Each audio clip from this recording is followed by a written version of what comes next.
गर्मी चल रही है, लोगों को डिहाइड्रेशन की बहुत ज़्यादा प्रॉब्लम हो रही है। आपने उसका एक यहाँ पर एक स्पेसिफिक रखा हुआ है यहाँ पर कि लोगों को किस तरीके से समझाया जाए, तो क्या क्या नॉर्म्स हैं, लोगों को पता कैसा लगता है कि बहुत ज़्यादा धूप में आने के बाद डिहाइड्रेशन हो गया है, हीट स्ट्रोक हो गया है, किस तरीके से पता लगता है? फर्स्ट ऑफ ऑल क्या होता है? आपका मुंह सूखेगा, आपकी ज़बान सूखेगी, आपको चक्कर आ सकता है, आपको सर में दर्द हो सकता है, आपकी शरीर में गर्मी महसूस हो सकती है, आपको नौजिया यानी इम्तला हो सकता है, उल्टी आ सकती है, आपकी स्किन गर्म होकर ड्राई हो सकती है, आपकी आंखों में जलन हो सकती है, आपके शरीर में एग्जॉशन हो सकता है, आपको क्रैम्प्स हो सकते हैं और जाके घर पे डायरिया हो सकता है। बच्चों में ख़ास तौर से, बूढ़ों में ख़ास तौर से ये हो सकता है। तो ऐसे मौसम में अगर आप हीट से 10 मिनट से ज़्यादा एक्सपोज हो जाते हैं, आपकी बॉडी का टेम्परेचर 102, 103 और हीट स्ट्रोक के लिए 104 हो जाता है, तो ये संभावना बहुत बड़ी हो जाती है कि आपको डायरिया होगा,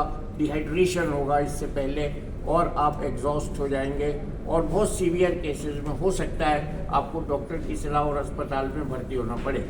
फर्स्ट ऑफ ऑल क्या प्रोफेशन है, शुरुआती तौर पर क्या प्रोफेशन लेना चाहिए? ORS है, घर के बनाई हुई चीज़ें हैं या किस तरीके से? देखिए, पानी का कोई रिप्लेसमेंट नहीं है, लेकिन हमारे शरीर में केवल पानी नहीं होता है, उसमें इलेक्ट्रोलाइट्स भी होते हैं। तो जैसे कि अभी हम लोगों ने डिस्कस किया है कि वर्ल्ड में सबसे पहले बांग्लादेश और इंडिया में इस बात का प्रयोग किया गया कि नस में पानी चढ़ाने से, सलाइन और दूसरे सॉल्ट चढ़ाने से बेहतर ये हुआ है, ख़ास तौर से बच्चों में, कि उनके पानी को रिप्लेस किया गया है ORS से, और WHO ने इसको मान्यता दी है। तो इस समय ज़रूरत इस बात की है कि WHO के मानक के हिसाब से बने हुए ORS के पैकेट ही खरीदें, बने बनाए ORS या ORS जैसे जो सोल्यूशन है उनको ना खरीदें, वो आपके लिए हानिकारक हो सकते हैं। तो हमारा मैसेज ये है कि आप WHO प्रमाणित ORS के पैकेट और WHO प्रमाणित ORS का घोल लें, उसी को कंज्यूम करें, उसके अलावा कोई ऐसी चीज़ कंज्यूम ना करें।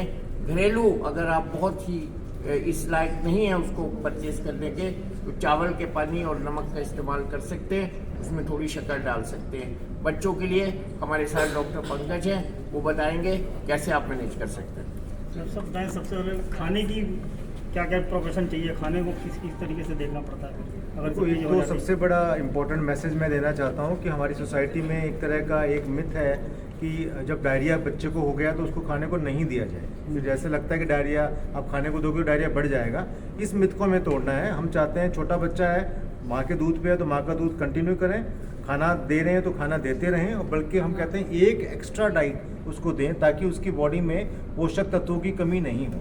ये हम मानते हैं कि जो बच्चे होंगे जिनको लूज मोशंस होगा उनकी इच्छा कम हो जाती है, तो उसका सोल्यूशन है कि थोड़ी थोड़ी देर में, एक बार में बल्क फूड ना देके थोड़ी थोड़ी देर में उनको खाना देते रहें। उसमें आप फैट की मात्रा बढ़ा सकते हैं, इसमें कोई दिक्कत नहीं है।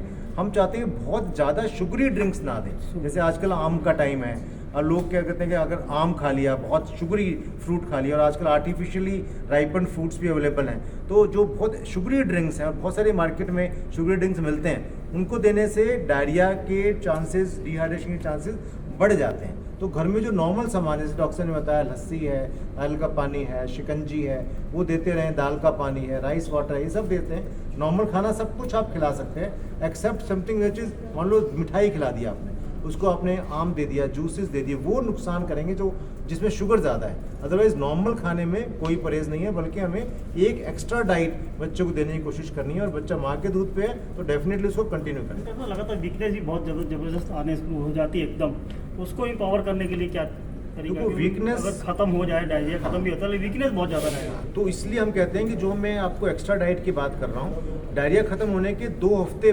तक एक्स्ट्रा डाइट उसको देते रहें, क्योंकि डायरिया में मान लिया बच्चे ने 10% वेट लूज कर लिया, तो एक 10 किलो का बच्चा 9 किलो का रह गया, तो ये 1 किलो वजन बढ़ाने में, उसको वापस बढ़ाने में समय लगने वाला है। तो उसको डाइट को अपने आने वाले 2 हफ्ते तक भी बढ़ा के रखना है। और जैसे हमने डिस्कस किया कि हम उसको जिंक देते हैं, जैसे उसको भी डायरिया ठीक होने के बाद भी 14 दिन तक देते रहना है। जो ORS है वो तो जैसे ही डायरिया ठीक हो जाता है, आपको डिहाइड्रेशन खत्म हो जाती है, तो ORS नहीं देना है, वो तभी तक देना है जब तक उसको डायरिया चल रहा है। डायरिया खत्म होने के बाद जिंक देते रहना है और खुराक बढ़ा के देते रहना है, ताकि उसको अगला एपिसोड भी कम हो।